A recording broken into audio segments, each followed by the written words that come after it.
Like کریں، subscribe کریں، bell icon کو دبائیں تاکہ ہماری ویڈیو سب سے پہلے آپ کے پاس پہنچ سکے۔ اللہ رب العزت جل جلالہ نے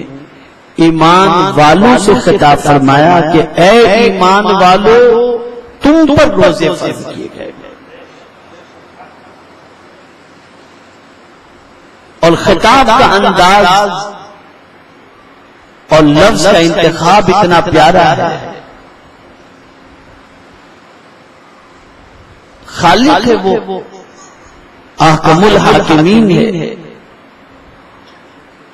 وہ اپنے بندے کو کسی اور لفظ سے بھی یاد فرماتا، جلال کے انداز میں بھی حکم دے سکتا ہے، لیکن اس کریم نے اپنی شان و رحمت کی جلوہ گری یوں دکھائی کہ جب روزے کا حکم دینا ہوا تو پہلے پیار سے پکارا ہے ایمان والو تم پر روزے فرض کیے گئے، یعنی تم صاحب ایمان ہو،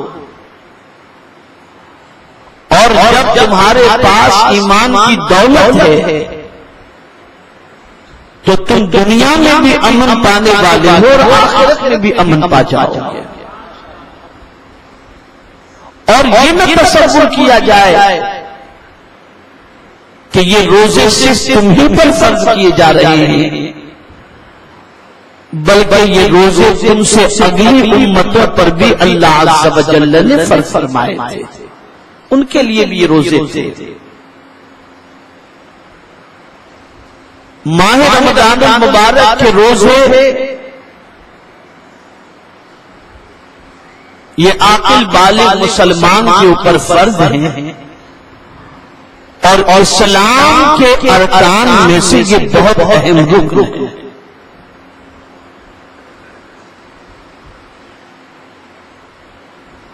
اور اس عبادت کی پوزیشن یہ ہے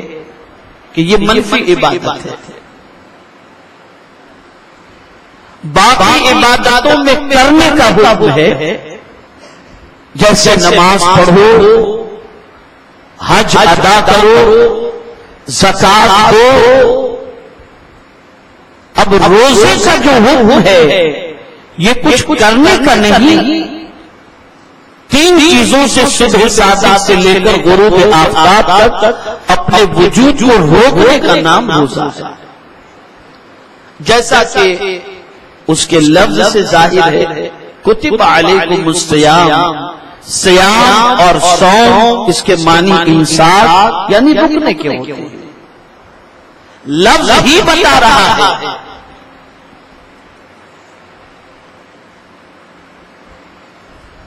کہ یہاں رکنے کا حکم دیا جا رہا ہے۔ اور یہاں یہ بات اچھی طریقے سے ذہن میں رکھیں کہ زیادہ تر برائیاں، زیادہ تر بدکرداریاں، زیادہ تر بے راہروی اور زیادہ تر بے عملی کا شکار وہی ہوتا ہے جس کا پیٹ بھرا ہوتا ہے۔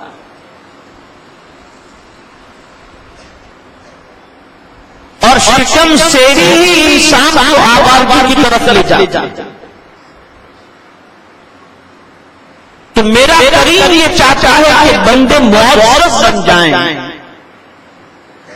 میرا کریم یہ چاہتا ہے کہ ایمان والوں کے سارے کام آسان ہو جائیں،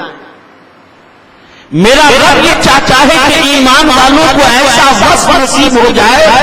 جس وصف کو اختیار کرنے کے بعد وہ دنیا میں بھی عزت والے ہو جائیں اور آخرت میں بھی عزت والے ہو جائیں۔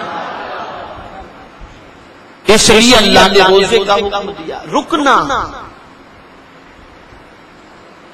اصطلاح شریعت کے اندر تو بنیت عبادت صبح صادق سے لے کر غروب آفتاب تک کھانے پینے اور عمل زوجیت سے اپنے آپ کو روکنا، اس کا نام ہے روزہ۔ لیکن حقیقت یہ ہے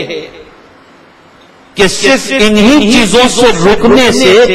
روزے کی برکتیں نہیں ملتی،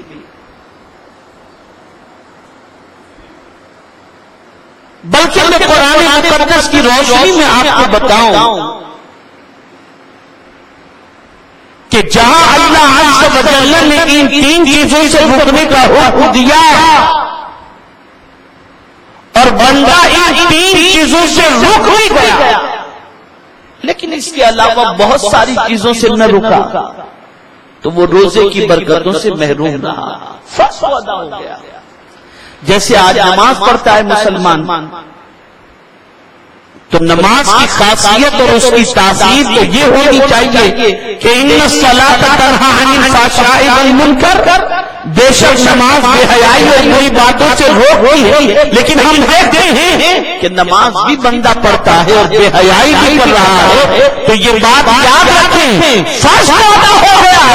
لیکن نماز کی وہ تاثیر اس کی زندگی میں جو پیدا نہ ہوئی، اس کی وجہ اس کا قصور نماز کا نہیں ہے، بندے کے اندر کچھ ایسی خامی نماز کی ادائیگی میں رہ گئی جس کی وجہ سے نماز اپنا وہ جلوہ اس کو نہ دکھا۔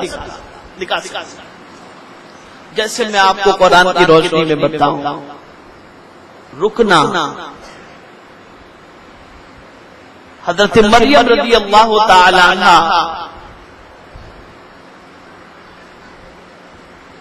کے بطن سے جب حضرت عیسیٰ علیہ السلام پیدا ہوئے تو اعتراضات کا انبار لگ گئے، سوالات پوچھنے والوں کی لائن لگ گئی۔ تو اب آپ دیکھیں انہوں نے کیا کہا، جب بہت زیادہ بکواس کرنے والے اور سوالات کرنے والے جب پہنچے اور ادھر ادھر کے جب سوالات پوچھنے لگے تو آپ نے برجستہ فرمایا، جسے قرآن بیان کرتا ہے، انی نذرت للرحمن صوما فلن اکلم اليوم انسیا۔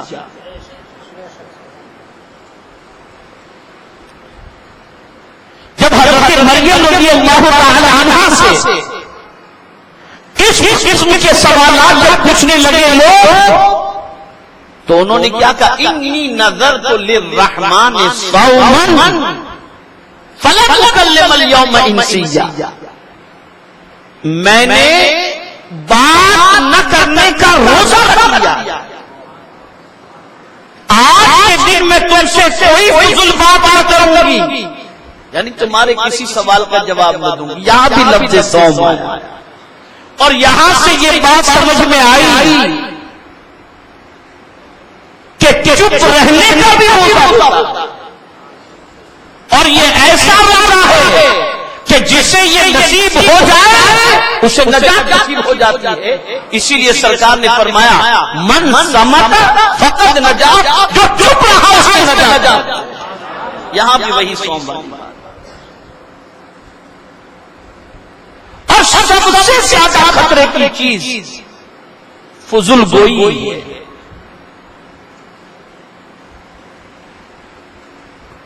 اور میرے پیارے آقا صلی اللہ تعالی علیہ وسلم کے پیارے دیوانوں، زیادہ بات کرنا یہ عام دنوں میں بھی منع ہے، اور روزے کی حالت میں تو خاص طور پر زیادہ بکواس کرنے سے پرہیز کرنا چاہیے۔ کیوں؟ اس لیے کہ جو آدمی زیادہ بولتا ہے نا، اس کے جھوٹ میں ملوث ہونے کا خطرہ ہے، غیبت میں ملوث ہونے کا خطرہ ہے، چغلی میں ملوث ہونے کا خطرہ ہے، مختلف گناہوں میں ملوث ہونے کا خطرہ ہے۔ تو روزے کی حالت میں فضول گوئی سے بھی بچو، جھوٹ سے بھی بچو۔ یہاں تک آقا کریم صلی اللہ علیہ وسلم نے ارشاد فرمایا کہ جو شخص روزے کی حالت میں جھوٹ سے اپنے آپ کو نہیں روکتا، فضول گوئی سے نہیں روکتا، آقا کریم صلی اللہ علیہ وسلم ارشاد فرماتے ہیں اللہ عز و جل کو اس کی کوئی پرواہ نہیں کہ وہ بھوکا رہتا ہے یا پیاسا رہتا ہے، اللہ کو اس کی کوئی پرواہ نہیں۔ اس لیے کہ اللہ کو تمہیں متقی بنانے کے لیے روزے کی فرضیت تمہارے اوپر نازل فرمائی اور حکم دیا تاکہ تم پرہیزگار بن جاؤ۔